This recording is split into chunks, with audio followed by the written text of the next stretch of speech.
Saya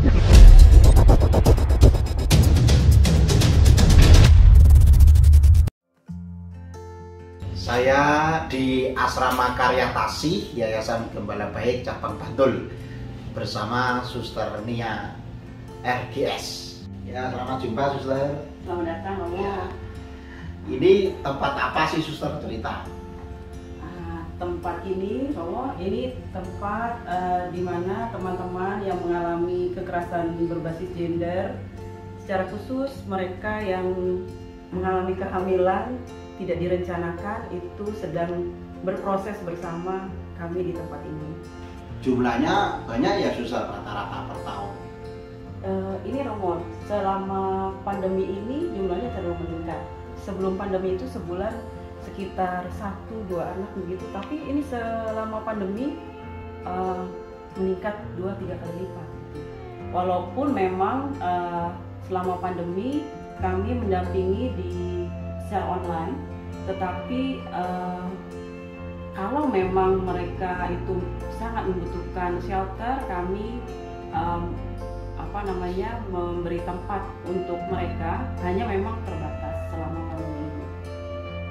Faktor-faktornya apa ya Suster, kok bisa terjadi demikian, dan kira-kira usianya rata-rata berapa? Wah, itu bervariasi ya Romo, yang SD juga ternyata ada ya, dari SD sampai usia dewasa. Yang yang biasanya itu rata-rata memang karena toxic relationship.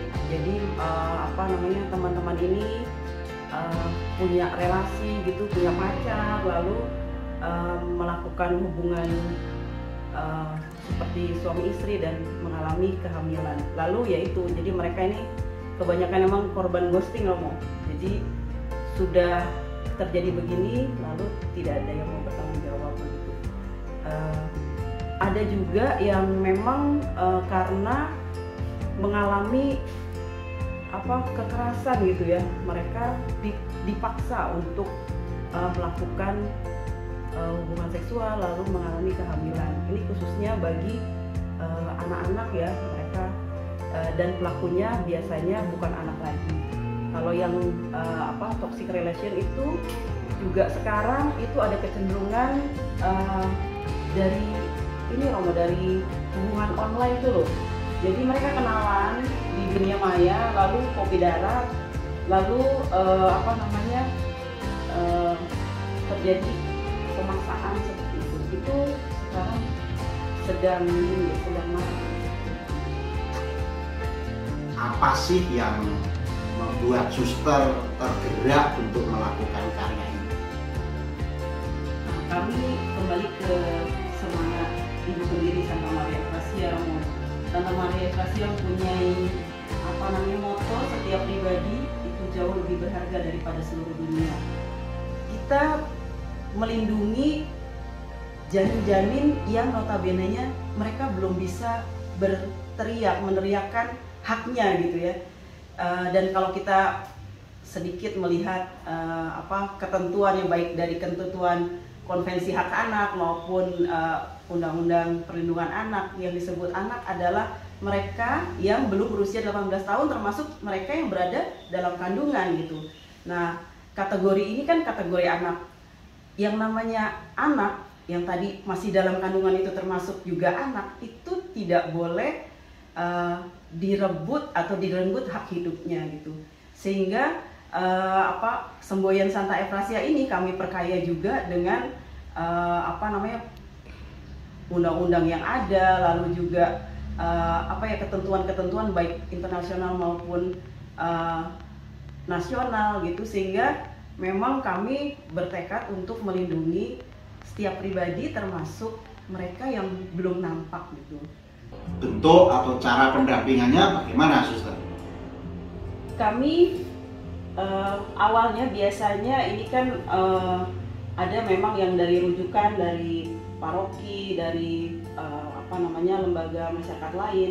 Ada juga yang memang mereka mengetahui keberadaan tempat kami ini dari web kami ya, atau dari media-media sosial yang kami miliki gitu. Biasanya dari awalnya kita akan konseling lewat online atau kapan mereka bisa datang. Dan di sini kami mulai menjelaskan keberadaan tempat ini, khususnya kita akan juga bersama-sama untuk bisa menentukan langkah selanjutnya bagi ibu itu gitu. Lalu anak yang akan dilahirkan itu nanti akan bagaimana selanjutnya. Lembaga kami memang tidak mempunyai izin untuk melakukan proses adopsi. Jadi dan kami sesuai dengan prinsip-prinsip hak anak tadi, kami akan sesuai dengan ketentuan yang ada itu berusaha untuk memberikan hak anak secara khusus yang belum bisa berbicara ini sesuai dengan ketentuan yang ada. Jadi misalnya ibu itu melahirkan, lalu dia selama di tempat kami diajak untuk berproses, pertama menerima bayinya, lalu juga menentukan bayi ini akan dikemanakan atau apa yang akan dilakukan oleh ibu ketika bayi ini sudah lahir. Maka pendampingan kami itu secara menyeluruh, kami mendampingi baik secara spiritualitasnya, lalu juga secara hukum dan juga psikologisnya gitu. Kami juga memberi masukan tentang gender, lalu juga bersama-sama di sini semua mission partner yang ada, kami memberikan pendampingan yang memang arahnya itu supaya ibu dan anak ini akhirnya akan mendapatkan haknya sesuai dengan yang seharusnya mereka dapat. Apa saran atau pesan suster bagi masyarakat supaya hal-hal seperti ini tidak terjadi lagi? Ya, apa yang terjadi atau kejadian-kejadian yang menimpa teman-teman di sini itu berawal dari ketidaktahuan. Ketidaktahuan maksudnya sebagai perempuan dan laki-laki sama-sama tidak tahu mungkin bahwa mereka itu berharga lebih dari seluruh dunia, baik perempuan maupun laki-laki. Kalau perempuan itu tahu bahwa dirinya berharga, dia tidak mau juga dilecehkan. Begitu juga dengan laki-laki. Ketika tahu dirinya itu berharga, setiap orang yang berharga pasti tidak mau menyakiti orang lain. Maka penting sekali pendidikan dalam keluarga, bagaimana keluarga itu saling menghargai satu sama lain. Keluarga menjadi embrio kekerasan atau kebahagiaan seseorang.